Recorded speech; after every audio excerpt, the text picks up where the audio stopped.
Welcome to a special edition of the GGB Podcast, the industry's first and longest running podcast, now in our 16th year. I'm Roger Gross, the publisher of GGB. In this special edition, we sit down with Arnold Snyder, a professional gambler and author of Radical Blackjack, a new book describing his experiences in playing blackjack and making advantage plays in various casinos. This week's program is brought to you by Konami Gaming.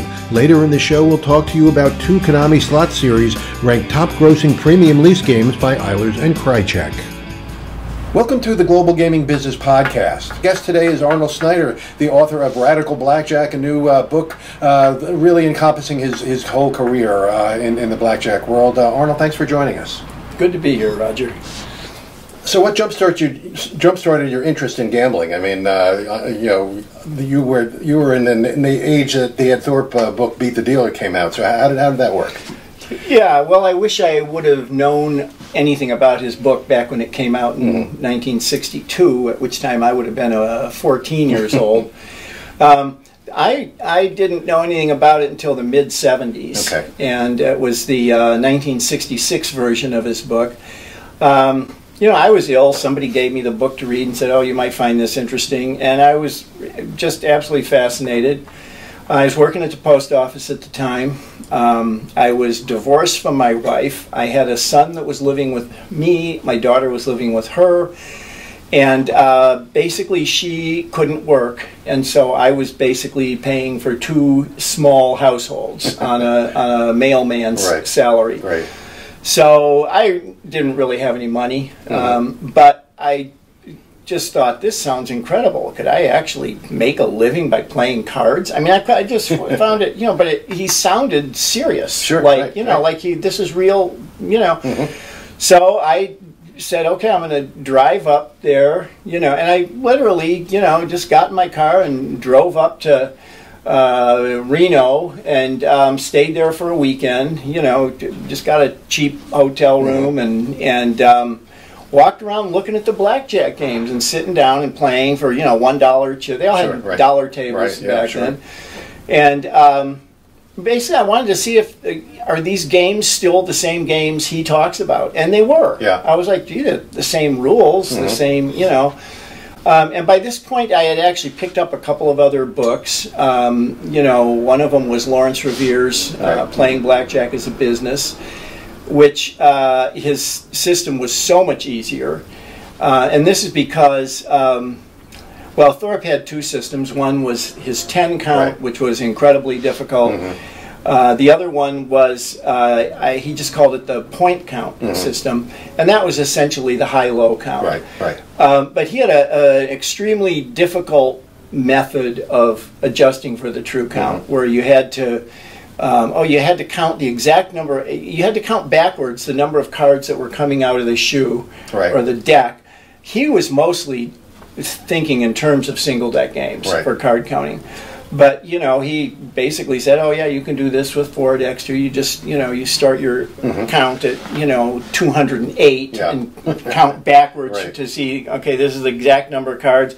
And, you had to memorize these charts that would have numbers in them, like, 6.3 and 8.2. And you'd have to take you'd keep the point count system, and you'd have to take that number and divide it by the actual number of cards that were played, or was it the other way around?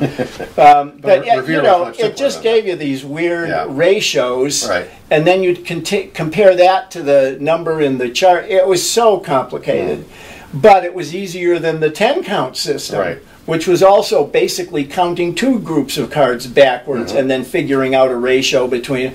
Well, Revere basically said, divide by the number of decks in play.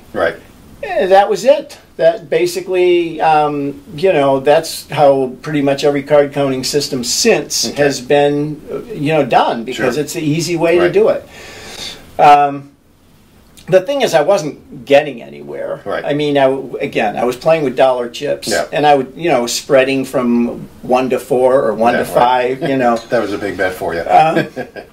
But I was just determined. It's like it was way more fun than delivering mail. I mean, that was an actual job. So I just thought, I'm going to figure this out. I'm going to do this. I took a trip to Las Vegas, and I found the Gambler's Bookshop, and went in and talked to them, and they made recommendations. I met Paul Keene and John Luckman, and Edna. They're just the nicest people, and they were real generous with knowledge, and they gave me a couple of papers. One was a technical paper written by Julian Braun, probably for some gambling conference or something like that. Development and analysis of systems for the casino game of Blackjack or something like that. And another one by Peter Griffin. And what I found was that Braun had run simulations of various systems in various games.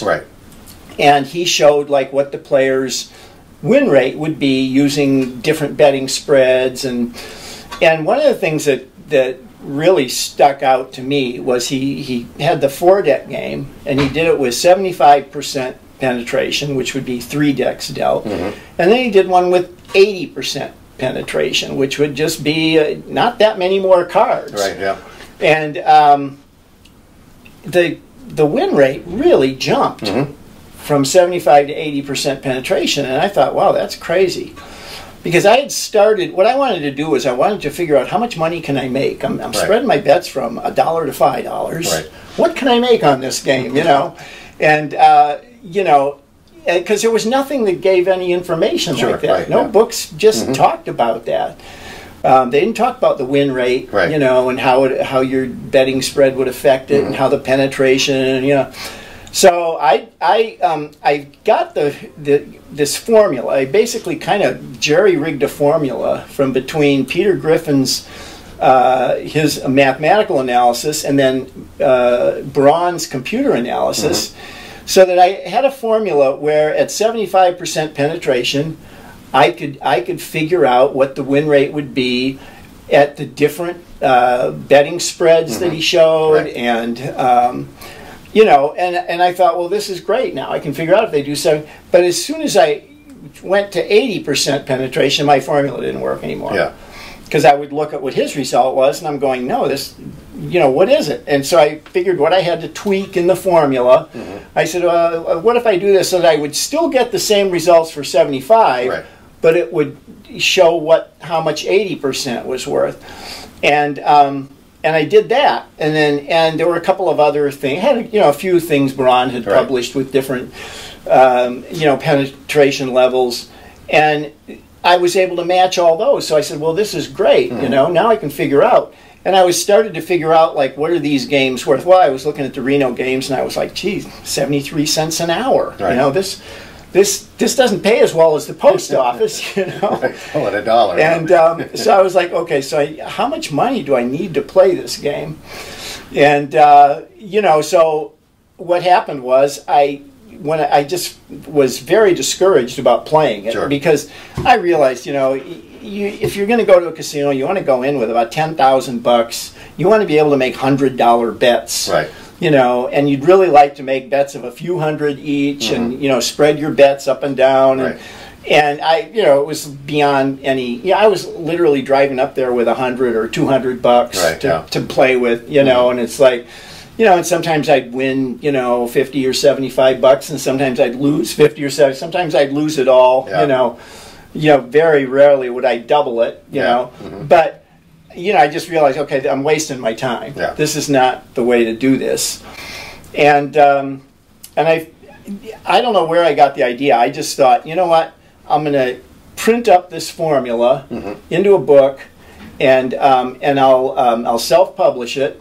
It was just one step beyond my little Cub Superior printing press, because what I did was I would write it up and give my written stuff to a girlfriend who was a typist, and she had this is pre-computers, right? This is in late 70s. She had a Xerox word processor. They were the first word processor. It took up half a room. I mean, it was a huge thing. It's like the size of a Volkswagen. And really all it did was, you know, it made bold by sort of double hitting the letter. Right. You know, it would it would be able to do something, but it could justify text. So I wanted it text justified for this page size, and so she set it all up and, you know, typed it out, and I took the pages. I literally went to CopyMat, and I'm using their paper cutter to get the pages the right size, and I tape bound the edge. You know, they weren't perfect bound, but they had a thing where they glue the edges. Sure. You know, one edge to make it into a booklet, which, you know, after a while, if you open it 3 or 4 times and starts cracking up. But I mean, that was the, you know, I sent a copy of that to. At this point now, this is probably a few years since I had been, you know, interested in this, and, you know, going back and forth to Reno and Tahoe. And I sent copies out. I was getting everybody's newsletter. I mean, I found out from Gamblers Book Club who all was publishing newsletters because they had them all on their rack. Sure. You know, Ken Houston had one, Lance Humble had one, Stanford Wong had one. There were 3 or 4 others. Walter Tominski had Rouge et Noir News, came out of New York. Stanley Sludikoff was doing Gambling Times out of Las Vegas. And anyway, what I did was I printed up like 100 copies of the book. I didn't tape bind them all at once because I think the tape bind was like 80 cents, and it's like, well, geez, you know, I can't afford to do that with 100 books. It cost me $80. I mean, this is how shoestring it was. Exactly right. And I would, I basically, you know, sent a copy of the book to each of the newsletters. I said, this is a new book I wrote. And people can order it from me, and I went and I got one of those mailboxes or us addresses, and I said, you know, they can order from this address. It's $100 a copy. And amazingly, every single person I sent it to put up this glowing review, like, you know, gee, we've never seen anything like this before. Geez, blackjack players ought to go crazy for this thing. They can figure out how much money they can make and what their win rate is, and you know, which is what it was for. Sure, exactly. And Walter Tominski called me from New York, and he said, you know, I got your book. This is great. I'd like to sell it through Rouge et Noir News to my customers. What kind of a discount can you give me if I buy them in quantity? And I said, well, 50%. And he said, okay. And like a few days later, I got a check for $1,000 for 20 copies of this book. I ran over to the copy man and said, okay, tape bind these things, you know. And I got, you know, and all the other, you know, Ken Houston and Stanford Wong, all of them just put glowing reviews and said, well, this is really good. I just started getting orders in the mail. I was like, geez, I'm making thousands of dollars. Selling a mathematical formula. So you joined your love of writing with your knowledge of gambling, right? Yeah, right. It's like it was just it just happened. Yeah, sure. You know, it's like I had no interest in gambling. Yeah. Until I thought, oh, you can beat it. Yeah. You mean you can make money doing this? Yeah. You know, so I was just to me it was like as soon as I got that check for $1,000, and then I mean I was getting checks in the mail just literally daily from these newsletters posting things. There was no internet. You know, at this time there was no internet. There was no way, you know, I mean, self-published authors, I don't know how they ever made a penny, you know. It's like I just had a product that like the blackjack world was ready for. And it was like you know, that came out like in the fall of 1980. And I came out with the first issue of Blackjack Forum, magazine. I think it was about 16 pages or something, the first one. And it was just stapled, you know. I had the same typist who was word processing the first issues of that.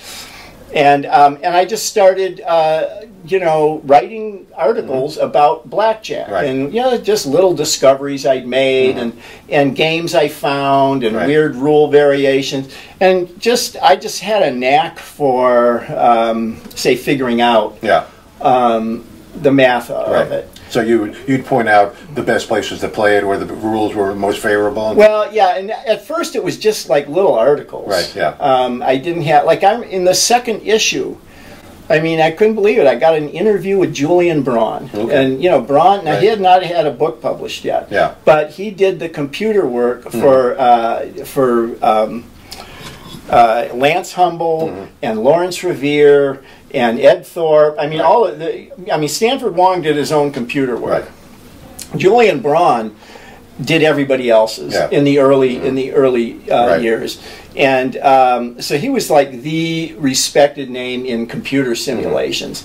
Well, he called me one day and said well, I'm going to be in San Francisco for some kind of a computer conference next week. You're going to be around. Why don't we, have dinner? I'll take you to dinner. And I was like, yeah, sure. I was like, and so I got an interview with Julian Braun. I recorded an interview at the dinner, asking him questions of different things. And I was like, this is crazy. This is the top guy. I already got an interview in the second issue of this little, self-published, newsletter. And I just got so much material from so many people. Right. It's like the Blackjack forum grew. I mean, finally it got up in more than 100 pages. Right. And we were putting casino conditions for games all over the world. Right. I just had people sending it to me. There were like a few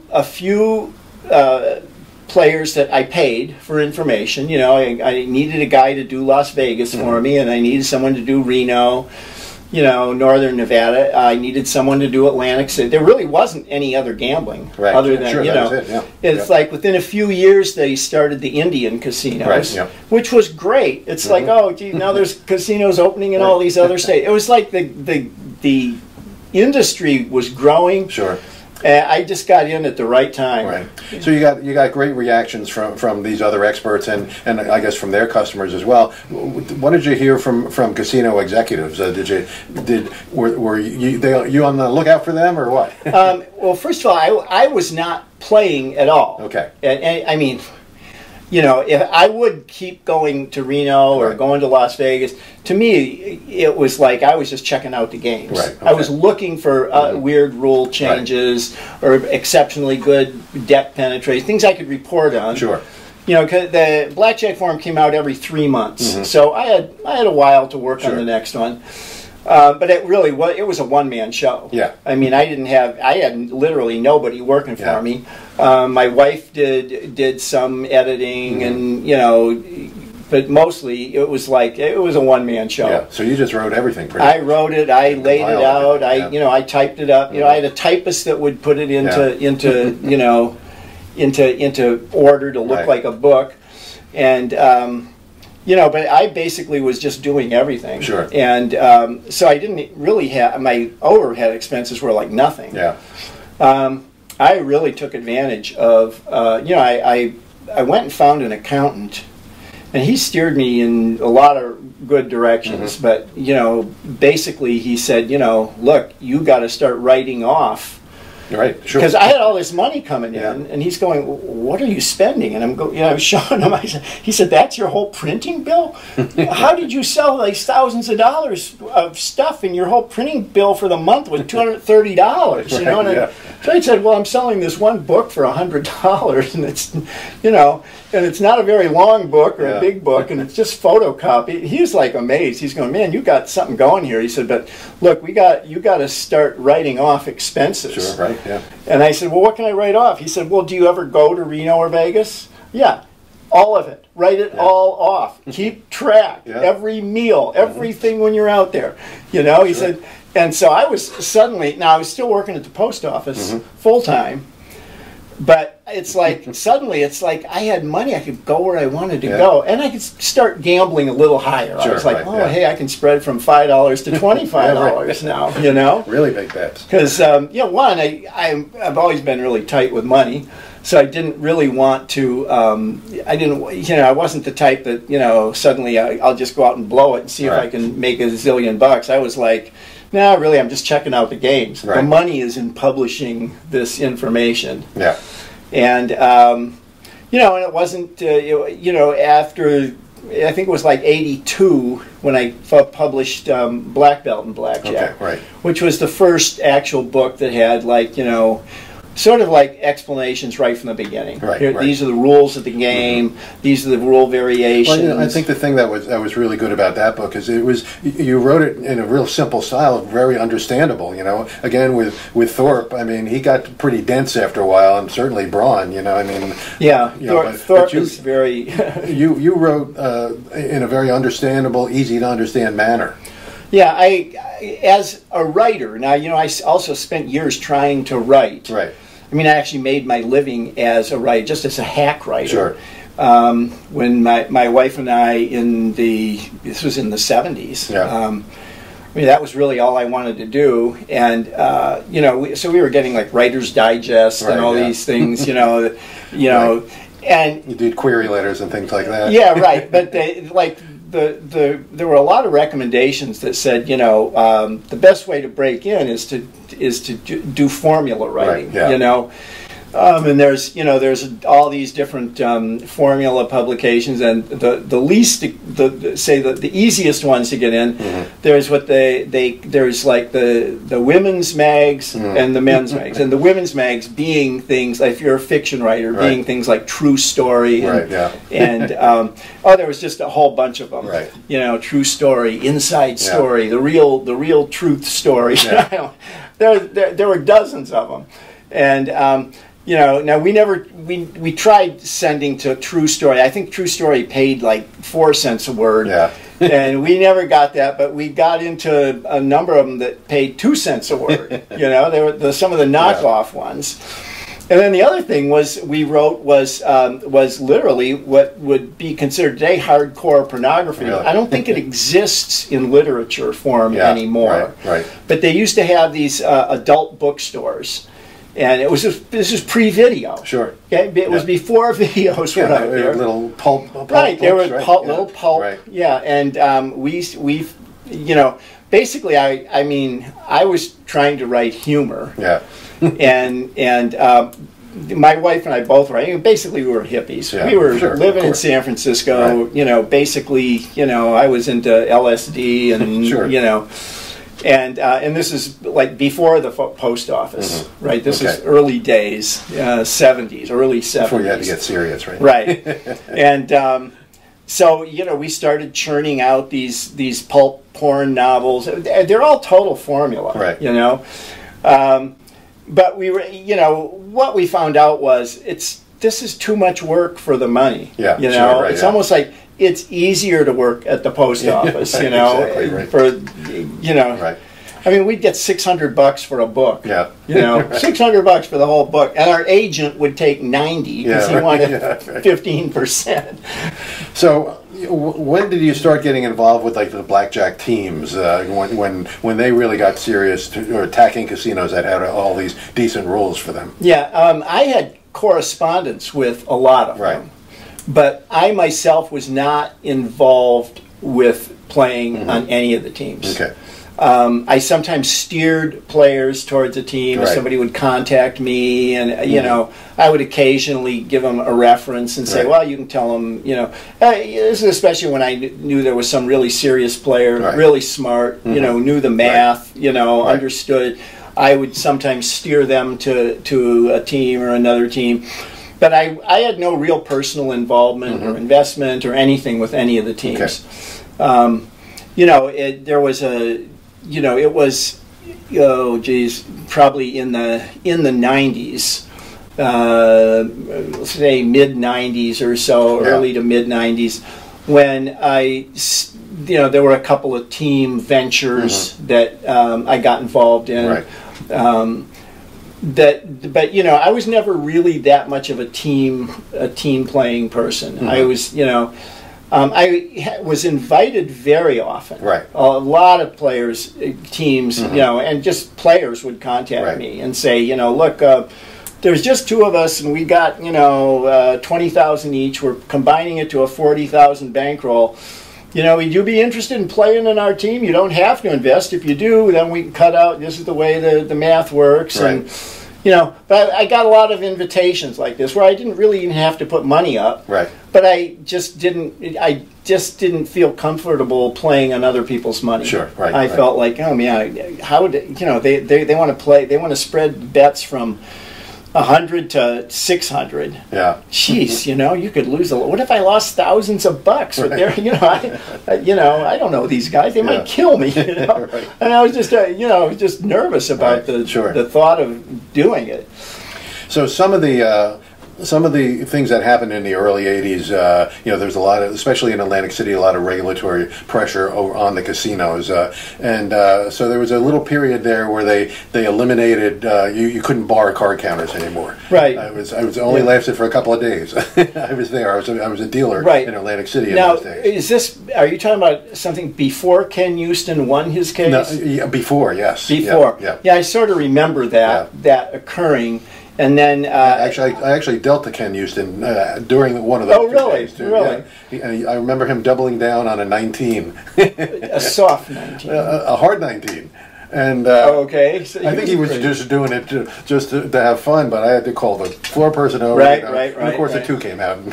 Oh, geez, that must have killed him. I don't know if I flashed the card at him or anything, but it was. But again, that only lasted for a couple of days, and I think that's where the case emanated from. Then he sued them, and then they went. They figured out how to handle it, but so you reported on those kind of things as well in Blackjack Forum? I had pretty much corresponded with everybody. Yeah, I had correspondence and a lot of phone talks also with Ken Houston and pretty much most of the people that are say in the Blackjack Hall of Fame. I had correspondence or phone correspondence or met him when I was in Vegas or Reno or whatever. Atlantic City I didn't go to that much, but I did because it was a big scene. Yeah. But that would be like maybe once a year or so I'd go out to Atlantic City. Right.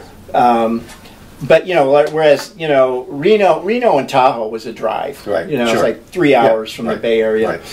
Right. Where Vegas was a flight, but it's like a 1 hour flight. Yeah, right. Exactly. So and it was a cheap 1 hour flight. It was like $79 or something. You couldn't get into Atlantic City. You had to fly to Philly and drive. Right. But I really was not a serious player for decades. Right. I was a writer. Right. And a connection. Right. People used me for connections.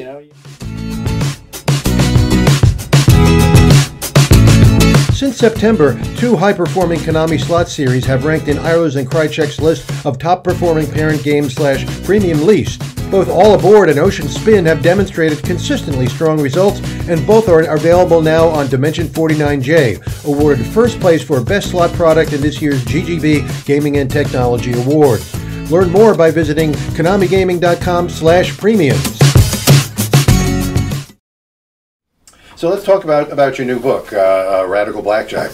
This is, as I said, I read it, but in this book you actually name names and places and a lot of details that you hadn't previously talked about because you wanted to, I guess, protect your sources. But you actually get into names here, and I thought it was a really fascinating book. What really surprised me, though, is that you really focused, a lot of it on the advantage play here, where a casino would come up with a promotion and you knew it was beatable. Tell us how that worked out. Well, the person who really went to town on that was Stanford Wong. Right. He was like legendary for that. He would what did he call him? They called him some kind of a party, a Pai press party or something like that, where he would literally send an email or a phone text. It would depend on what period. Right. But he would alert everybody. This is especially after he got his website going. Right. We all got websites going in the 90s. Sure. Right. But he would alert people to these okay, they're going to have a 2-to-1 blackjack promotion at such and such casino, and he would put that out, and 150 card counters would show up. You couldn't get a seat. Right. I went to a couple of those. You know, there was one in Las Vegas that I learned about. You know, he and I were both doing some kind of a panel discussion or something for a conference. And he told me, he said, "Oh yeah, there's a really good promotion going on right now at the Klondike." And I didn't even know what the Klondike was. I don't think anybody did. Right. But what did he call it? It was, I can't remember. It was something like Second Chance or something like that. Yeah. I can't remember the exact name. But what it was, let's see, if you were dealt a certain card, you could save it and use it later. You know, it was a crazy promotion. Right.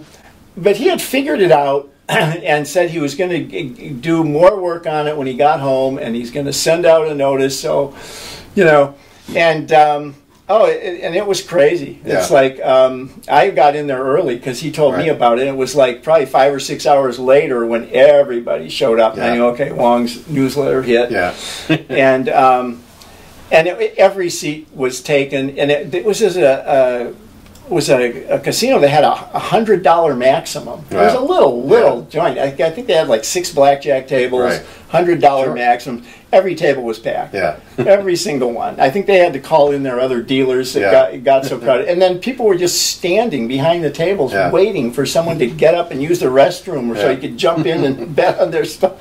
It was crazy. Yeah, and they had to call it off that night. Yeah. Sure. You know, it's like, because everybody was winning. Yeah, everybody was winning. Right. And, you know, and there was another one. There was a promotion, a Lucky 13 promotion at the Morongo Casino. And I went to that one, and that one they called it off before it started. Yeah. The tables were absolutely packed. Everybody had, and now Morongo had higher limits. I can't remember if they were $500 or $1,000 or something, but everybody had purchased maximum maximum value chips. And it's sort of like the promotion was supposed to start at 6 p.m., you know?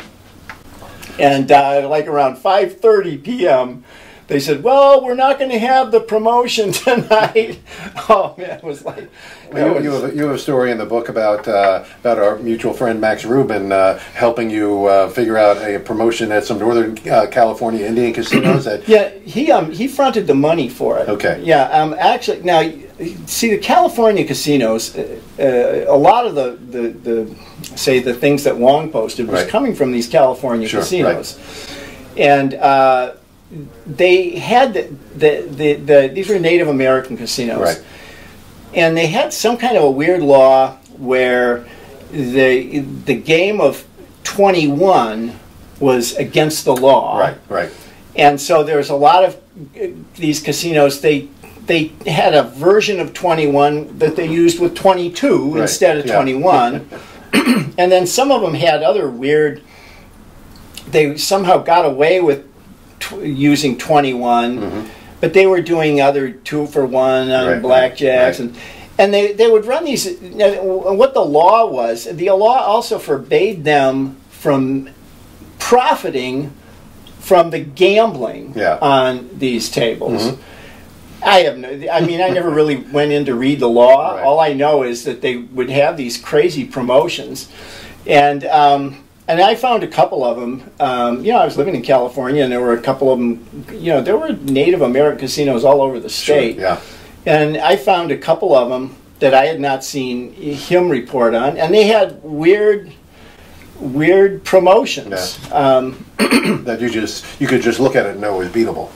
Well, yes. I knew it was beatable, but I didn't know how much. I didn't know what would be the best strategy.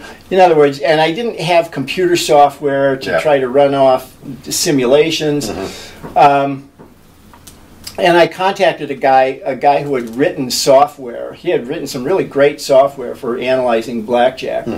And I called him and told him about this, and he said, "Yeah, you could do it." And like a couple days later, he sent me the complete strategy, the value, and I did this for a couple of them. One of them turned out to be really valuable, meaning that I could make money on it.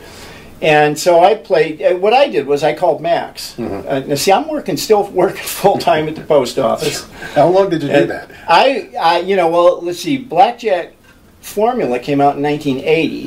I didn't quit the post office till 1993. No kidding. That long? I went 13 years publishing that newsletter, and by that point, I was making so much more on the publishing company than I was from working at the post office, and the post office was taking more time. It was a full-time job, and so I had to let one of them go. So obviously, I let the post office go.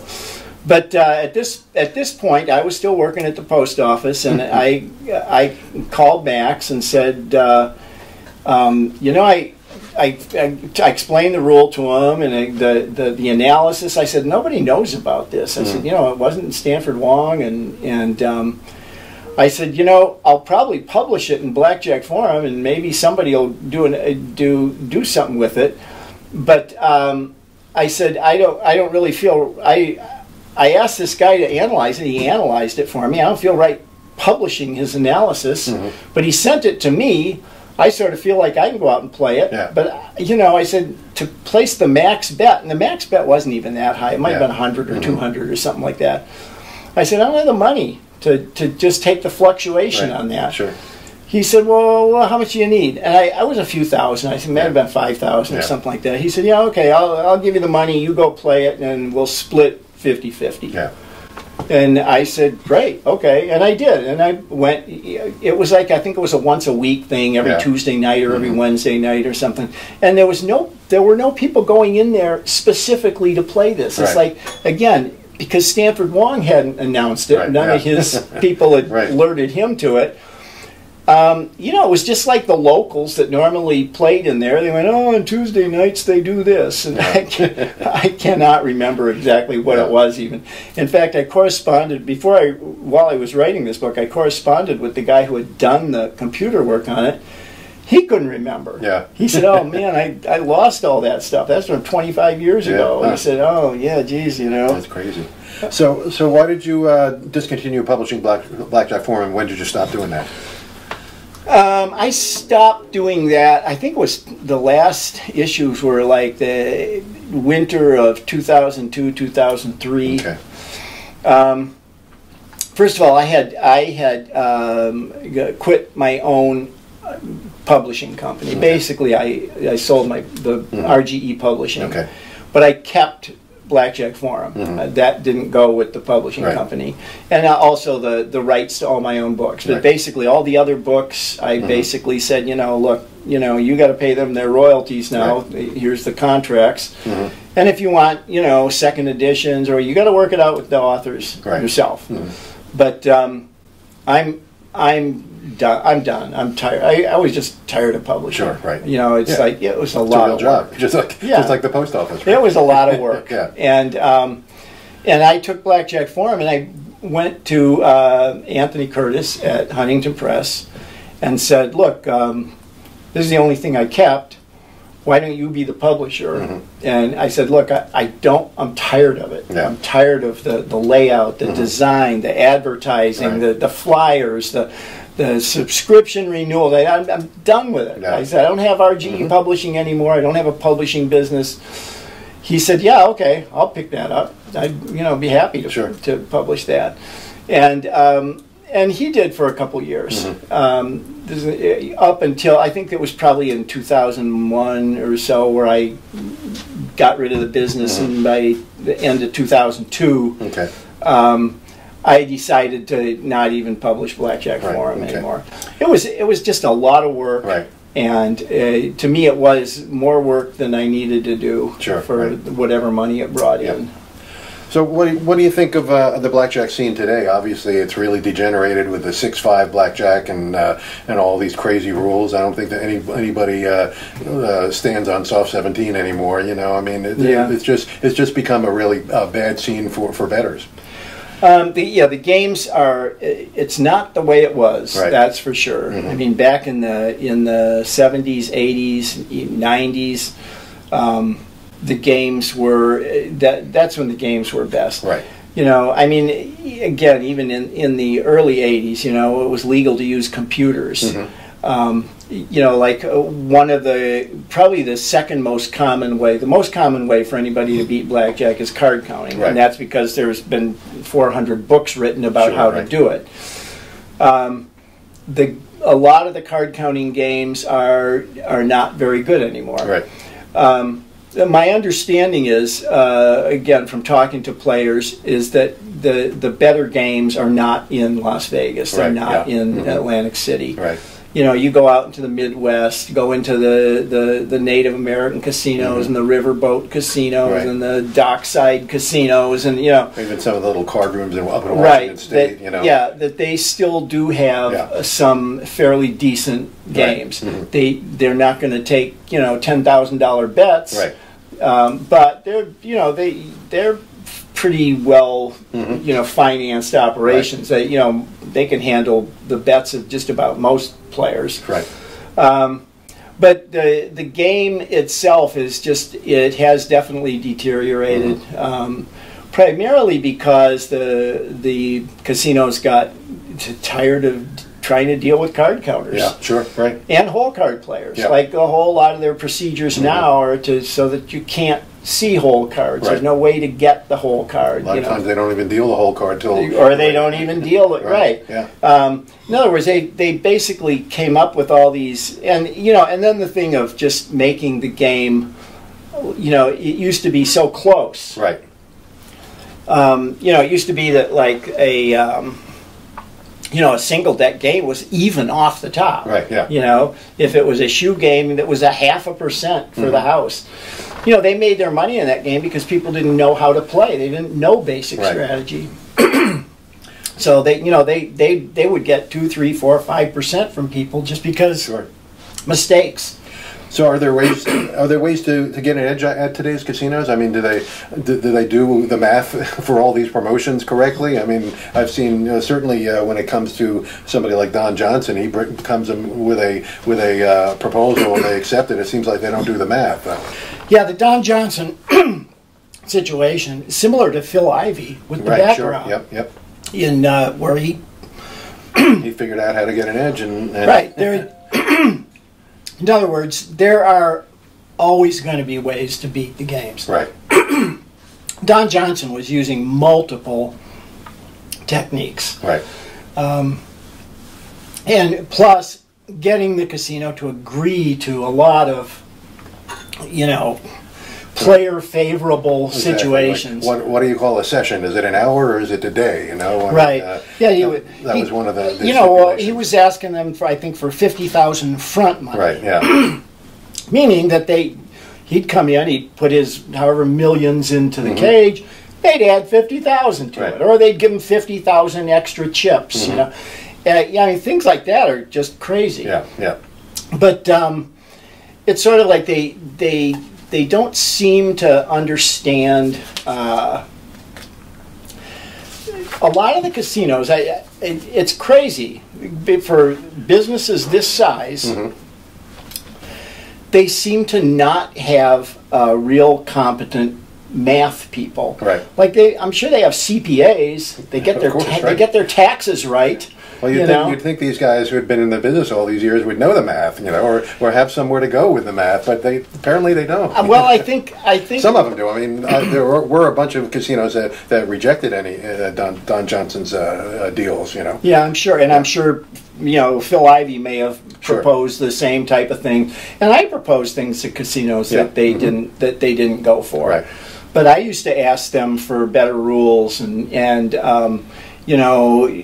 will you take the automatic shuffler off the table? I want the dealer to shuffle the cards, Right.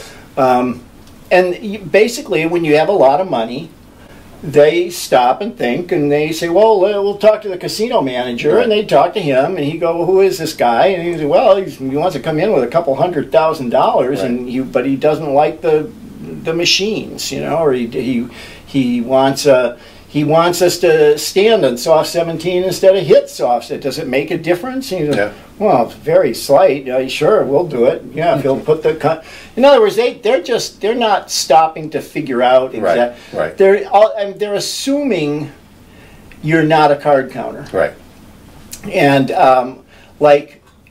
if you do enough crazy things, you don't look like a card counter. Sure. Right. Because basically, when I was playing, we were tracking shuffles, and then also we were exploiting the loss rebates. Right. And they didn't understand either of those things. Yeah. You know, like shuffle tracking is way, you know, I would find it difficult myself to watch a game in progress and tell you that a player was or was not tracking a shuffle. Right, yeah. You know, it's like you can't tell by his wins and losses. It is extremely difficult. Yeah, you know, no it's so... So how about online casinos? They're offering lots of bonuses, and actually the rules on Blackjack are fairly decent on the online casinos. Of course, I think you don't know, whether they're using just random number generators or how they're actually stacking the deck against you.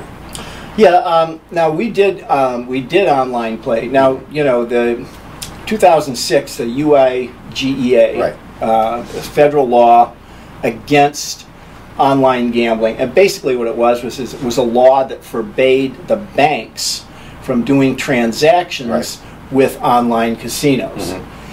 And so they didn't make it against the law for players to play, but you had no way to get your money in and out. You know, there was a banking system called NetTeller. There really was just a bank. It was a big bank. But they were the online bank that did all the money in and out of all the online casinos. And the federal government shut them down.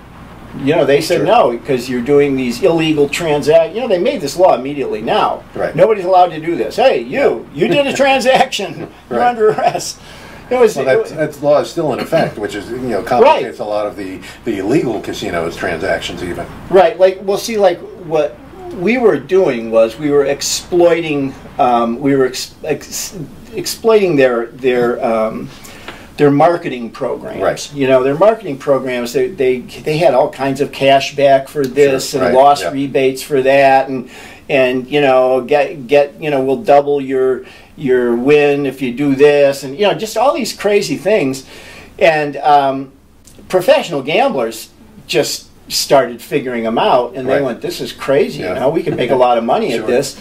We don't know how much money, we don't know if we trust them. But there were ones you could trust and ones you couldn't. But anybody could play at just about any level.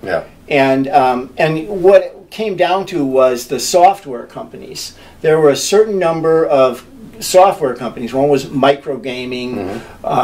There were a few others that they were trustable. Because what they did was they created software for the games. And they'd have blackjack games, and they probably had craps, roulette, but they created the software, and the casinos that wanted to offer the game had to lease, like some kind of a lease or rental agreement with them, and they didn't actually get the software on their own server. It stayed with microgaming. And so they were trustable because they were essentially, if you found one of these software companies that was legitimate, they would have their software in dozens of casinos. And so you'd know, okay, this one I can trust because it's microgaming. They stand behind their software as being honest. But there were a lot of casinos that created their own software, their own proprietary software. Those were the ones that you couldn't trust. Now, on the East Coast, like I think in New Jersey now, they have casino. They have casino online casino legal gambling. Online casinos, We don't have that in Nevada. Not yet. We have poker. Poker. Well, poker is completely different. Poker, you're playing against other players. The house just takes their little rake out, And in fact, a lot of poker players like the online games because it's a smaller rake. They don't take the same percentage. There's a lot of, say other difficulties with online poker. If you're good at reading players you can't see anybody. It's just there's no one to see. There's no But there's also a lot of inexperienced poker players who come online and there are think they can beat anybody, and they're the fish. But like what happened was when UIGEA came in 2000, we had a huge business going with online casinos. We had we had multiple websites. Well, one of them was the Blackjack Forum online website, which was just our Blackjack website. Right. But we were able to, we had all kinds of information on that site on how to beat these online casino promotions, right. How to basically, milk them for the bonuses. Right. And, but all of those casinos were interested in putting banners on our site, right. which made us an affiliate of the casino. Right. And so we got a percentage of the losses of all the players who played on our site. Right. And, we had like a lot of pro players that were specifically playing through our site because it was like we got to split the loss rebate. Right. Basically what we were getting was sort of like a loss rebate, right, sure. So they were getting, they had sort of a loss rebate deal with these casinos, and we were just basically, we didn't even have to play. Right. We just put the banners up. And that's the beauty of the affiliate system. Right. It was it was working great. When UIGEA came out, we couldn't believe it. Right. We were like, this is horrible. This is the easiest money we ever made gambling, and now we can't do it anymore. Right. So tell us about what you're doing now. This you have this site called Topless Vegas, which is the adult entertainment in Las Vegas. You rate it. You give information about it. How does that work? Okay, well, technically this site came about during that online gambling period. Okay. We had set up multiple sites so that we could put up these casino banners. Right. Well, okay, so I got this brilliant idea. We were living in Vegas then, and I got this brilliant idea of, hey, why don't we put up, we'll put up a website that reviews all the strip clubs and the adult shows, the topless shows, and the casinos. Just the adult entertainment, legal adult entertainment in Las Vegas, because that's people are coming here for that. Right. Okay, so what I did was I ran around to every strip club and I wrote down the cover charge and how much a beer costs and what the price of a lap dance was and if they had VIP room, just all the different things, And I wrote reviews, and I wrote it as if I was, I took this persona, Eddie Montana, and he was like a grubby biker dude that just sort of would tool into from one parking lot to the other in a strip club and go in and check out the scene, and and he was the reporter, and we set this site up, and one of the things is like when we would set up a site, we would have to get traffic, we would set up a slot site, we had slot secrets, and because this is when we were milking slots, right? And we got the casinos to advertise there, but in order to, you have to have some traffic. Sure. And so now I have no idea how this works now because again, this was 16, 17 years ago, whatever. Right. But you used to be able to buy traffic. Yeah. Yeah, not even expensive. It was like, I don't know, you'd get like, 1,000 hits for $10 or something, 1,000 hits a week for 10. So we said, well, let's just start buying some traffic so they can see we got some activity on the site, But really what got them to put their banners up was that I was writing articles, I would review slot machines, and it was all crazy. A lot of it was just, fun, but we had what was content. Like the people that had difficulty, a lot of people got the idea of, oh, geez, this affiliate pay sounds like a great deal.